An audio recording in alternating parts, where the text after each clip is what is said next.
మిత్రులు ఉప ముఖ్యమంత్రి శ్రీ పవన్ కళ్యాణ్ గారు, హోంశాఖ మంత్రి గౌరవనీయురాలు అనిత గారు, director general of police boss గౌరవనీయులు హరీష్ గుప్తా గారు, ఇక్కడున్న పోలీసు ఉన్నతాధికారులు, ఈరోజు కొత్తగా పోలీసులుగా నియమించి మిమ్మల్ని చూస్తామంటే నాకు ఒక ధైర్యం వస్తా ఉంది. ఇక ఈ రాష్ట్రంలో లా అండ్ ఆర్డర్కు భరోసా వచ్చిందనే విశ్వాసం నాకు కల్పించారు మీరందరూ. అలాంటి నూతనమైన పోలీసులందరికీ, నియామకమైన పోలీసులకి వాళ్ళ తల్లిదండ్రులు చూస్తున్నా ఎంత ఆనందంగా ఉన్నారంటే, మీ ముఖంలో ఆనందం చూడడానికి నేను గాని, పవన్ కళ్యాణ్ గారు గాని, బీజేపీ ముగ్గురం కలిసి కూటమిగా ఏర్పడ్డాం. నేను అడుగుతున్నా ఈ కొండే వాళ్ళందరినీ, 1924లో ఎప్పుడైనా మీరు సంతోషంగా ఉన్నారా? ఇంత సంతోషమైన సంఘటన చూశారా అని మిమ్మల్ని అడుగుతున్నా. ఏం తమ్ముళ్ళు చూశారా మీరు? ఏమమ్మా చూశారా మీరు? ఏంటయ్యా పెద్దలందరూ మీరు చూశారని అడుగుతున్నా. మీరేమంటారు? దానికోసం మేము ఎన్నికల ముందు ఒక మాట చెప్పాం. ఈ రాష్ట్రం పూర్తిగా నష్టపోయింది. నష్టపోయిన రాష్ట్రాన్ని మళ్లీ ఘాటిన పెట్టాల్సిన బాధ్యత ఉంది. ఆ రోజు మేము ఇచ్చిన హామీ, ప్రతి ఒక్క యువతకు కూడా ఉద్యోగాలు ఇప్పించే బాధ్యత తీసుకుంటాం. మెగా డిఎస్సి పెడతాం, పెండింగ్ ఉండే ఉద్యోగాలు ఇస్తామని హామీ ఇచ్చాం. ఇచ్చిన హామీని నిలబెట్టుకున్నామా లేదా తమ్ముళ్ళు అని మిమ్మల్ని అడుగుతున్నా. ఈరోజు మీరు చూస్తే సివిల్ గాని, ఏపీఎస్పీ కానిస్టేబుల్ గా ఎన్నికైన నా యువ కిషోరాలకి మనస్ఫూర్తిగా అభినందనలు. నేను ఆడబిడ్డలను చూశా, ఎంత దృఢ సంకల్పం ఉందంటే, మగ పిల్లలే కాదు మేము కూడా బ్రహ్మాండంగా పనిచేస్తామని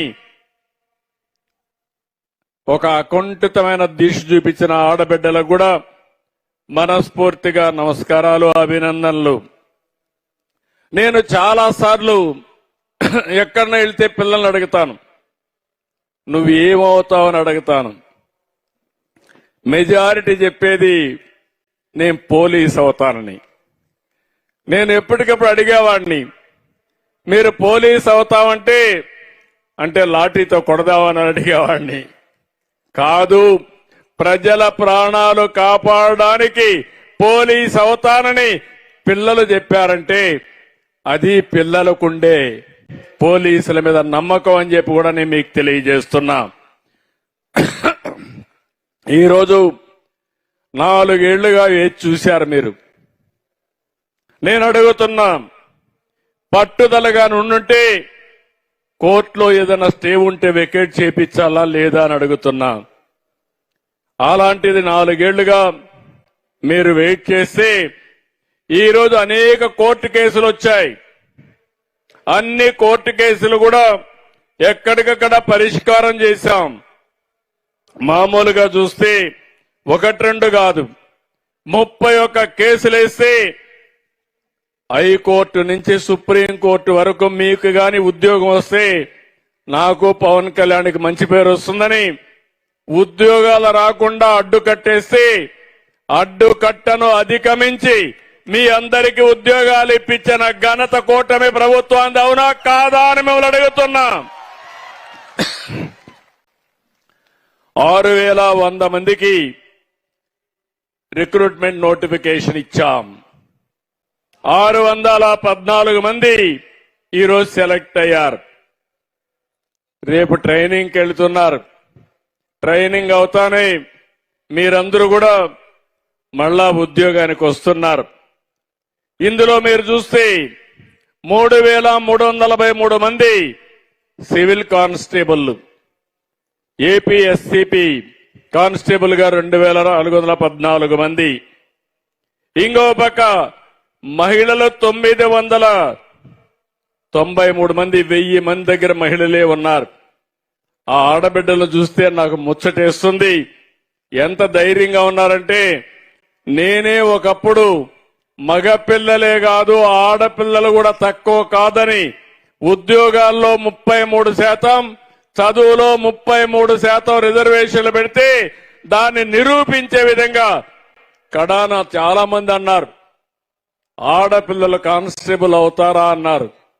అవుతారు, అందుకే పెడుతున్నానంటే ఇటీవల కాలంలో వచ్చారు.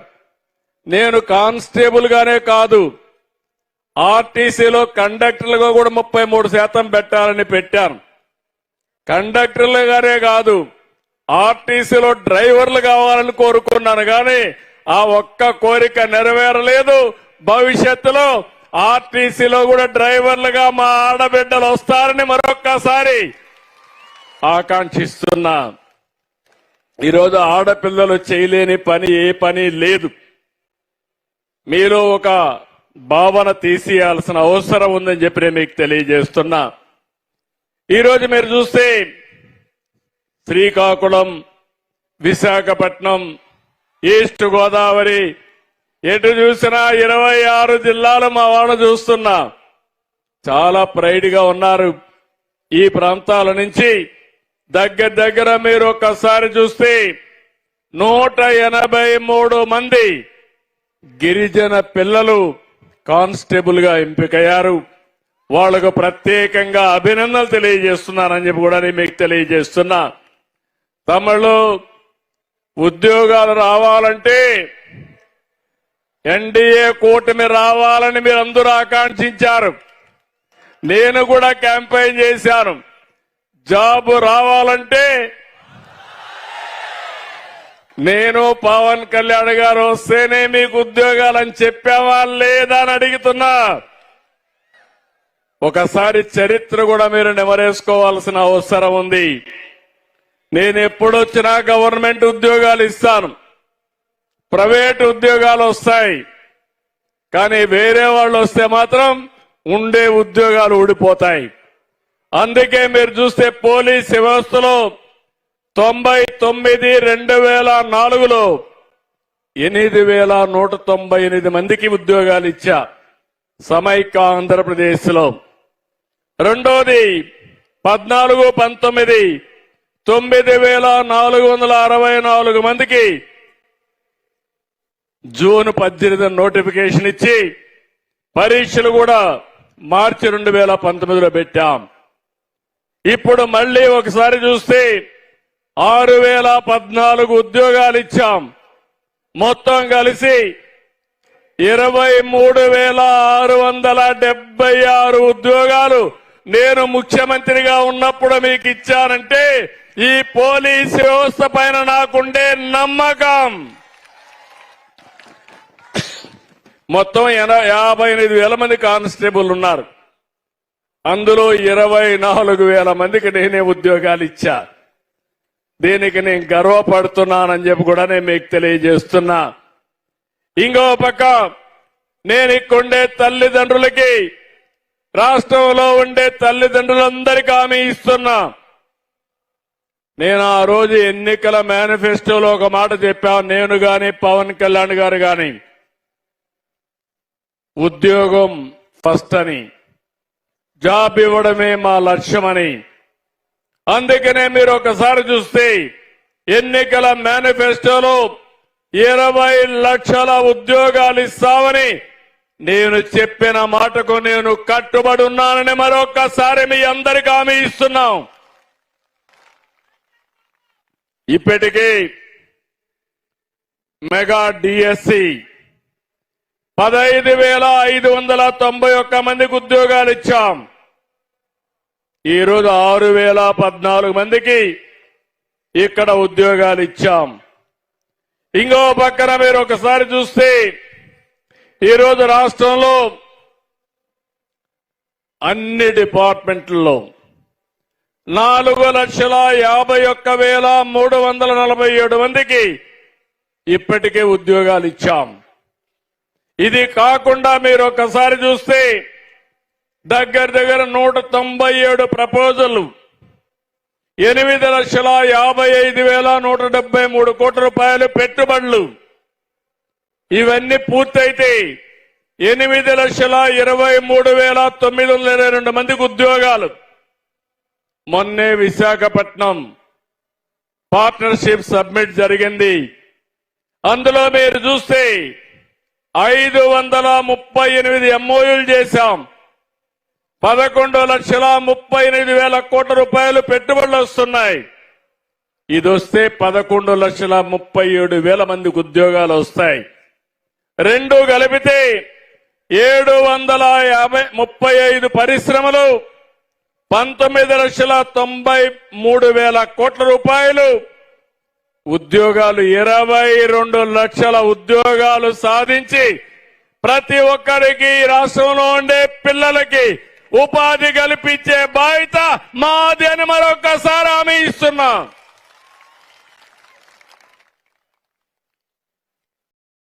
ఇవన్నీ మీరు చూస్తే గత ప్రభుత్వం ఎన్నికల ముందు నోటిఫికేషన్ ఇచ్చారు. మీకు జ్ఞాపకం ఉంటుంది, నేను ఒక మాట చెప్పాను. నేను మాయా మాటలు చెప్పను, చెప్పిన మాటకు కట్టుబడి ఉంటా, తప్పకుండా ఉద్యోగం ఇస్తానని చెప్పానా లేదా అని మిమ్మల్ని అడుగుతున్నా. చెప్పానా లేదా? చేశామా లేదా? గట్టిగా చెప్పండి.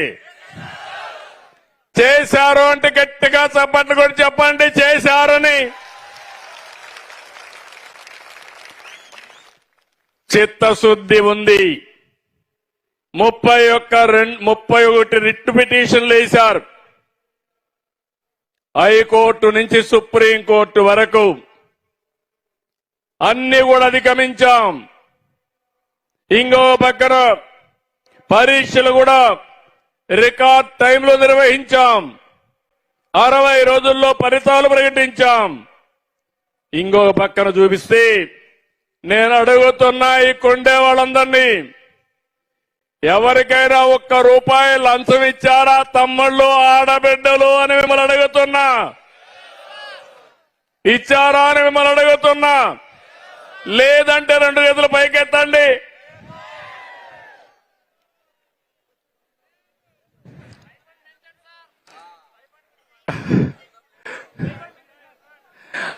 తప్పకుండా అవన్నీ ఆలోచించి మనం చేసుకుందాం. ఎక్కడ అవినీతి పొరపాట్లు జరగకుండా నియామకాల్లో టెక్నాలజీ ఉపయోగించాం. మీరందరూ చూసుంటారు, ఫిజికల్ ఈవెంట్స్ అన్ని టెక్నాలజీలో పెట్టాం. డిజిటల్ మీటర్తో ఎత్తు ఛాతీ కొలతలు తీసుకున్నాం. లైవ్ గా రికార్డు పెట్టమన్నాం. RFID పెట్టి చిప్పుల సహాయంతో 100 మీటర్లు 1600 మీటర్ల పరుగులు లాంగ్ జంప్ పరీక్షలను నిర్వహించాం. దీనికంటే పగడ్బందీగా ఎవరైనా చేస్తారా తమ్ముళ్ళు అని అడుగుతున్నా మిమ్మల్ని. నేను గాని, మా మిత్రుడు పవన్ కళ్యాణ్ గాని, లోకేష్ గాని, బీజేపీ గాని, అనిత గాని ఏ ఒక్కరికైనా రికమెండ్ చేశామా తమ్ముళ్ళు అని మిమ్మల్ని అడుగుతున్నా. అది మా చిత్తశుద్ధి, వ్యవస్థపై నుండే మా నమ్మకం అని చెప్పి కూడా నేను మీకు తెలియజేస్తున్నా. ఇలాంటివన్నీ చేసిన తర్వాత నేను ఒకటే మిమ్మల్ని అందరినీ కోరుతున్నా, భవిష్యత్తును దృష్టిలో పెట్టుకుని రాష్ట్రానికి ఏం చేయాలో చేయడం కోసం ముందుకు పోతున్నాం. మీరందరూ కూడా